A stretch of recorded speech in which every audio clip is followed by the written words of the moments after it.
Hi guys, and welcome to another episode of Kabir Considers. In this video, we're going to react to the worst animal parents.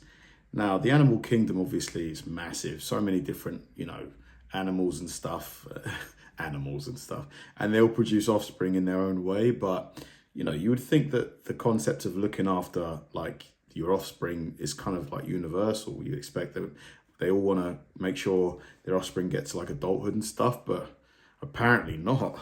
This big chick you see now has the worst mother in the world. Why? Well, first of all, it's not even sitting in its own nest and clearly has not climbed here by itself. And secondly, someone else's parents take care of it. Yes, you've probably heard about cuckoo chicks. The cuckoo is the most famous bad mother. She just leaves her children in other people's nests and lets them take care of themselves. But in fact, the animal world is full of other bad parents. Come on, some of them are just terrible. And we're going to talk about them today. Let's go. Let's start, perhaps, with this video, where a stork throws its baby out of the nest. But why? I highly doubt that the chick survived this fall. And after that, they call the cuckoo a bad mother? She's like parent of the year. Okay, of course, storks do not do this because they hate children and not because of some mental deviations. Moreover, for some animals and birds, such behavior is, well, normal. I can't believe I'm saying this myself, but the intentional killing of offspring is practiced by many species. There's even a special term, reduction of brood. White storks also do it, but it has nothing to do with their parenting qualities. It's just natural selection. When parents realize that they just don't have enough resources to feed all their babies, they get rid of one or two. Sometimes they choose the weakest ones, but sometimes everything happens by accident. Nothing personal, just survival instincts.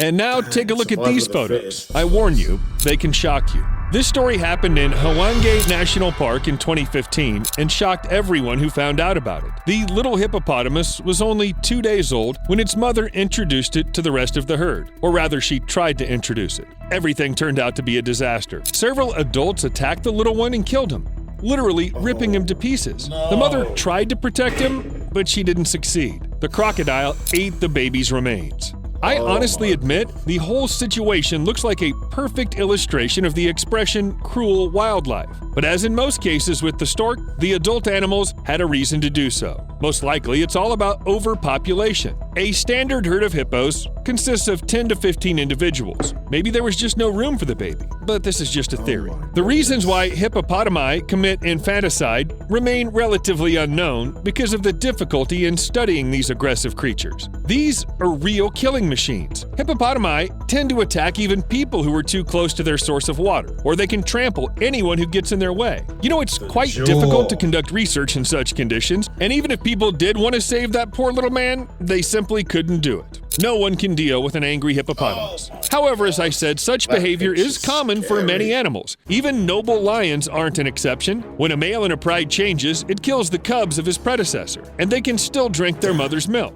The fact is that the females of most mammals can't mate and get pregnant while feeding. By killing little lions, the male approaches the moment of conception of his own babies. Again, nothing personal. But this is all just nonsense compared to the behavior of pigs. This is where the real thrash and hardcore begins. Sometimes pigs have aggression attacks and they bite their congeners. For example, because they're sick, or because it's too tight there, or, well, in fact, scientists aren't completely sure what the reason for all this is. Too many factors and not enough research. But one thing is violence against adults, and quite another is violence.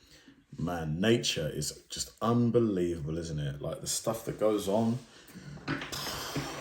Against little pigs. Sometimes the sow eats its babies right after birth. This behavioral disorder may be due to very painful and difficult childbirth or very poor conditions. Sometimes aggression is limited only by bites, but the mother is quite able to bite her newborn babies to death, and she won't be upset at all. According to one version, it can be a violation of the instinct of protection of offspring. That is, it suddenly sees its piglets as dangerous, unwelcome guests. Or maybe she just wants to. An animal that's able to eat its own newly born children should hardly explain the reasons for its behavior. Although people certainly try to prevent the killing of piglets, sedatives after childbirth seem to help. But in many cases, the beginning of maternal aggression is simply postponed. In addition, the desire to harm their offspring is most often hereditary. And to avoid violent behavior, people simply limit reproduction of certain pigs. But as I said, maternal cannibalism has too many reasons. It's impossible to guess which one it will be. God, why would...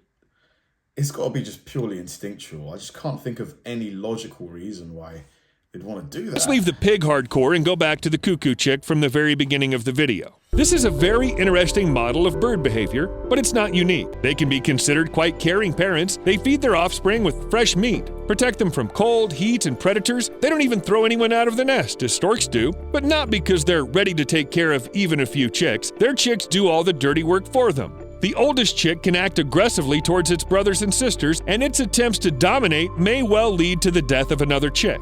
Do you know what parents will do? Nothing. The strongest one survives, and this is only beneficial for them. You know, less problems with food, you can spend the time saved on yourself. But wait, it's not only eagles. I almost forgot about one of the most famous examples of disgusting parenthood. It's of course pandas. Pandas are charming, funny, and almost extinct. Or rather, this species is classified as vulnerable. And there are several reasons. But as the main one, I would highlight the disgusting care for their offspring. That is, pandas aren't very eager to reproduce. But when it comes to it, twins are often born, and then a young mother is faced with a choice: which of the cubs to feed and who to leave to die. Yeah, you got that right. Most often, the chance to survive is given to the first baby. Panda cubs are blind, completely helpless at birth, and their weight is about 1/900th of their...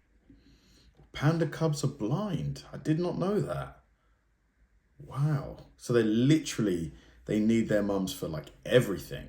weight. A panda mother must hold the child firmly to keep its body warm and press it to the chest to feed. So the female has to do everything for her baby, and she can't do these operations with two babies at once. So people have found a solution to the problem, of course. When it comes to the birth of twins in captivity, soon after birth, caretakers take one of the babies, deceiving the mother and making her think that she only has one child. And yes, the panda easily believes it. One baby, two babies, who cares? What time do we eat? The twins are changed up to 10 times a day to maintain the illusion of a single panda baby. One of the cubs is almost always with the mother, and the other is kept in an incubator and eats formula. This way, both babies have the opportunity to survive, and their mother, well, she has some sweet water, so everyone's happy. By the way, what about fish and inhabitants of water bodies? Well, everything's pretty strange here too. When a young perch is born, their father guards the territory, circling around the fry and holding them together. And he also provides protection from potential predators. In short, he behaves like an exemplary parent. After a few days, most of the fish swim away, and at this moment, the male changes behavior. Instead of protecting the rest, he treats them like any other small prey and just devours them. You're either very fast or very dead. But okay, these are just perches. They can hardly be called intellectual. They're not like dolphins. Dolphins would never do such a thing. They would never do that, right? In 2013, researchers managed to witness the birth of a bottlenose dolphin baby. Bottlenose dolphins are the most common species of dolphin, but their birth in the wild hasn't been observed before. But before the scientists could believe... This video is just blowing my mind, honestly. It really is. This is a great video, but wow.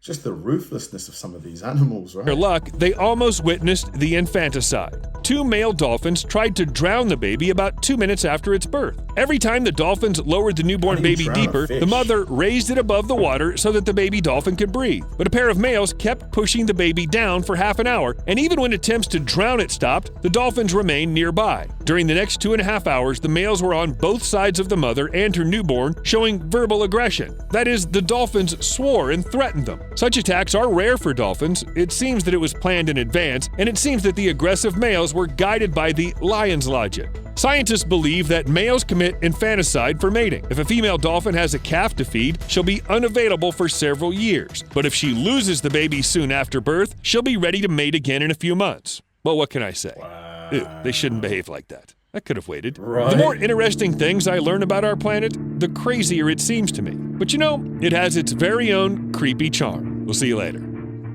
Jeez.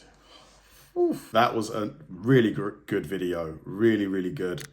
Learned so much. Like, I guess the only reason I probably think it's so brutal and stuff like that is because we, you know, humans, and when we have kids, we have access to everything we need to look after the kid. But if we were still in that kind of hunter-gatherer phase where we didn't have stores, we didn't have babysitters, we had to do everything ourselves, we had to find the food ourselves, keep them safe, blah, blah, blah, probably, you know, we would make a lot more ruthless decisions when it came to, you know, if we had like large groups of children to look after, if you know what I mean. Thanks for watching, guys, and I'll see you in the next one.